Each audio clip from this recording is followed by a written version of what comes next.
discussing a very scandalous topic today, therefore I'm wearing my least scandalous outfit so you don't fucking jump me. Lately I've heard a lot of people asking, why is a TikTok ban on the table but we're not banning OnlyFans?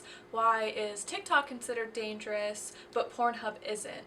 So I think it's really important that we investigate the history of porn bans, the history of online censorship, and how it all relates to our deteriorating freedoms. In 1897, the Law and Order Society raided and shut down peep shows for displaying obscene imagery such as women wiggling in short skirts.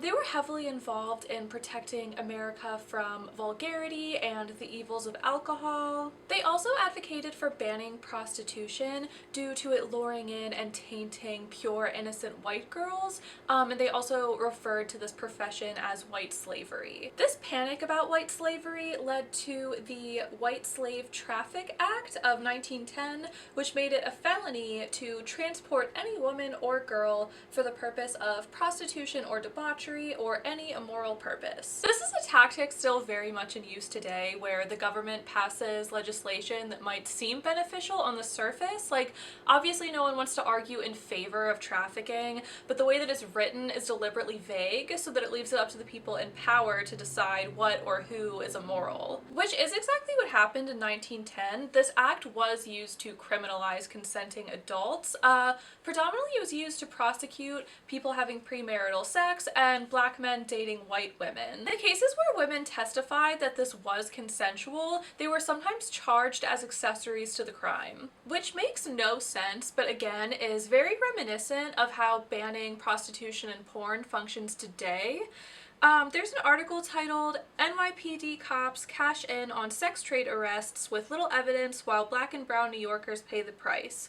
And it illustrates that the majority of people arrested for buying sex are not white, despite the fact that over half the people who buy sex are in fact white. The city has already had to pay over $1 million to people falsely arrested for this. And then there's this disgusting thing that happens under the Nordic model where women are essentially charged for trafficking themselves and brothel keeping when two or more of them sell sex under the same roof for their own safety. Obscenity laws are something that we've wrestled with for a very long time. Basically, if something is considered obscene, it's not protected under free speech, but what we consider obscene shifts. Until 1933, material was deemed obscene if it could deprave and corrupt those whose minds are open to such immoral influences. This resulted in banning everything from erotic novels to pamphlets questioning the Catholic Church to information about birth control. And thanks to the Obscene Publications Act of 1857, the police were allowed to search your home just off of the suspicion that you possessed these obscene materials. Anthony Comstock was a figure that was very into obscenity laws. He was a huge anti-vice activist. He was a miserable fuck that proudly boasted he was responsible for thousands of arrests and multiple suicides during his fight to protect the children. He helped enact the Comstock Act, which specifically criminalizes obscene material being distributed by mail. This resulted in legal action against people creating sexual education, abortion information, magazines advocating for women's right to vote. One of the people that took their own life due to his actions was Ida Craddock, a women's rights activist and student of the occult who claimed she was married to an angel. When she was 45 years old, she was arrested by Anthony Comstock for distributing sexual education material by mail. After being sentenced to 5 years in prison, she pretty much was just like, yeah, I can't fucking do this, and killed herself. The Comstock Act is still being weaponized against pro-choice activists to this day.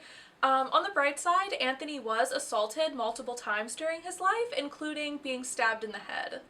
In 1957, they redefined obscene material as material the average person would find appeals to prurient interest in sex and is utterly without redeeming social value. Still, this was used to arrest people selling books and taking nude portraits. And I feel like I hear this sentiment expressed a lot today, that things like porn and even sex scenes in movies just don't have any social value. Like, they have no purpose, so why do they exist? Personally, I don't understand how it's not viewed as inherently fascist to devalue things that just exist for our personal pleasure, but whatever. In 1973, it was redefined again, clarifying that obscene material must lack serious literary, artistic, political, or scientific value. These laws have still been used to challenge everything from Andy Warhol's Blue movie to Playboy magazine to the sale of sex toys. Some of the most recent attacks on our freedom carried out under the guise of protecting us were the Fight Online Sex Trafficking Act and Stop Enabling Sex Trafficking Act in 2018. Lawmakers claim their only purpose is to clarify our country's existing sex trafficking laws to make it illegal to knowingly support or assist sex trafficking. But it also amends legislation regarding free speech on the internet.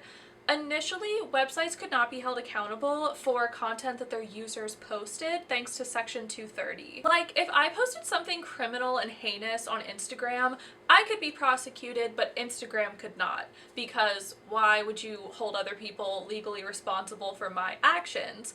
But the sponsors of Fosta Sesta said, no, actually, websites should be held accountable for the actions of their users. And as we've just discussed, what's considered obscene and criminal is always shifting and open to interpretation.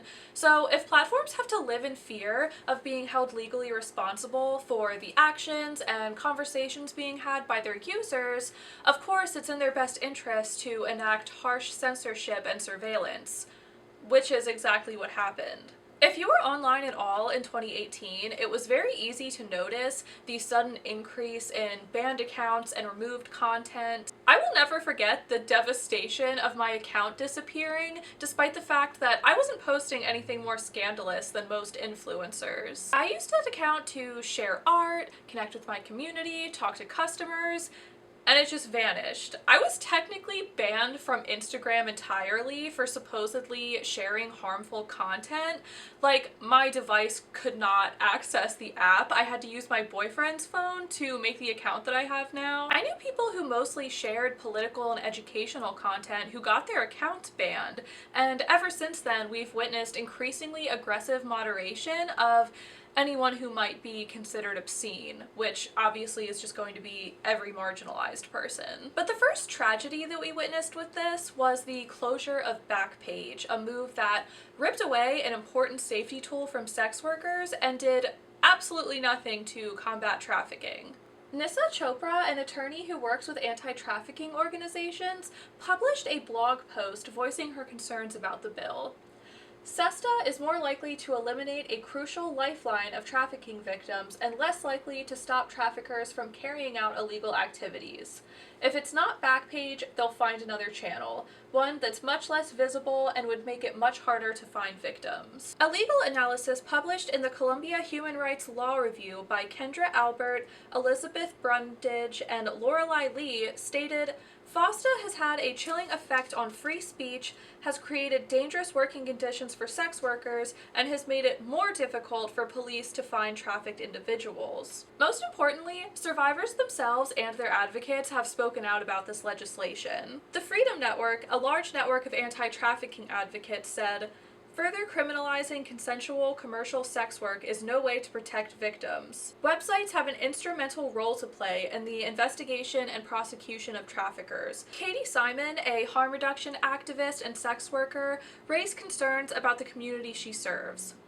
Some of these women recently clawed their way into the lowest rung of indoor work and out of homelessness, posting online while overpaying for a motel room every night.